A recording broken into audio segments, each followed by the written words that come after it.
Yeah, so we got a special little segment that we're going to try to include each week for at least a while. When since we're doing these single episode shows, it gets a little bit of extra for you guys. So today in wrestling history, TNA is born. That's right. It was the announcement. It wasn't the first show or anything like that. It was just the announcement of Total Nonstop Action Wrestling, which would eventually be shortened on down to TNA Wrestling. You want to know a And crazy fact about TNA real quick? yeah, You know sure. who never wrestled there? Who's that? Steve Austin. That's true. God, There was never any Steve Austin in TNA. So today's date is 5/8 2025. The launch announcement date was 5/8 of 2002, and I actually remember this. This was in the infancy kind of the internet, but there were still wrestling message boards and wrestling, the Wrestling Observer website existed back then. And Jerry Jarrett and Jeff Jarrett and announced with their company that they had at the time, J Sports Entertainment, that they were partnering up with the NWA to launch their new promotion known as TNA, Total Nonstop Action Wrestling. In the press release, they talked about how the company was going to be a unique weekly pay-per-view model. And, obviously at the time, especially, that was a major departure from traditional cable TV programming. And I watched a few of those early pay-per-views.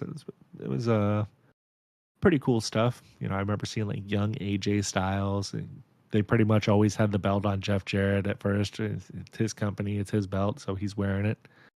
The actual debut date that they had was June 19th of 2002, which would have been the first event in company history.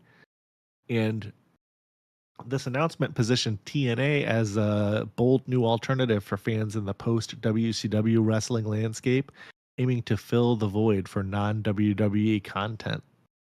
And they're still around today. They've gone through, I think, 3 or 4 sets of owners since then, maybe three. But they are, yeah, they're doing the thing. They got Joe Hendry. Everybody loves that guy. Even people that aren't watching TNA. Me and Joe TJ don't watch it. Hendry. Oh, yep, there he is.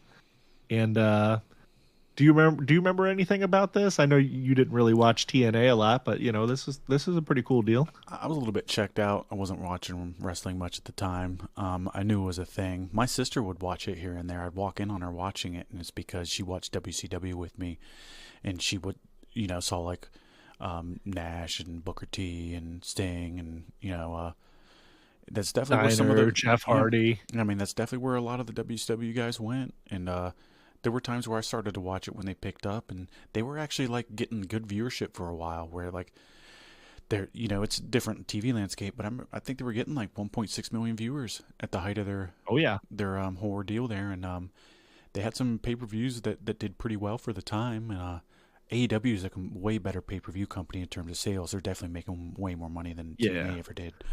But I don't know. It's definitely a pretty big deal, and their impact's known today, and they've produced some of the best talents in the business, and there's plenty of people still left that are going to be some of the best talents in the business when they get up to their time to do it in WWE or AEW, and they're partnered with WWE now, and they're world champion right now I believe it. Joe Hendry. is Yeah.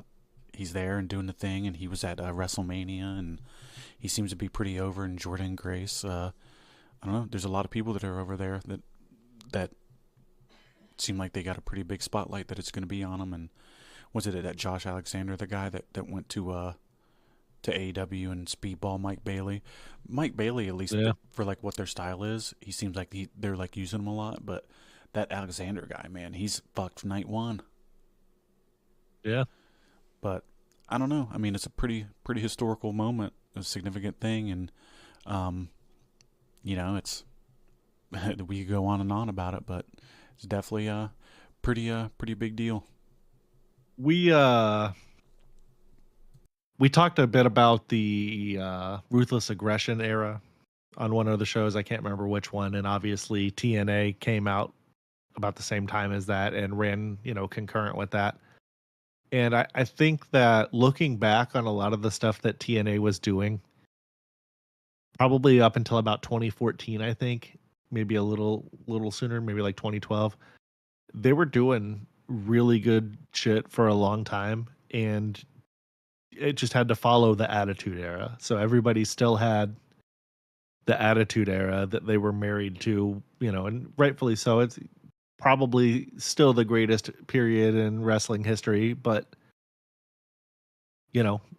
go back and watch that old TNA shit. Not just you, but the fans too.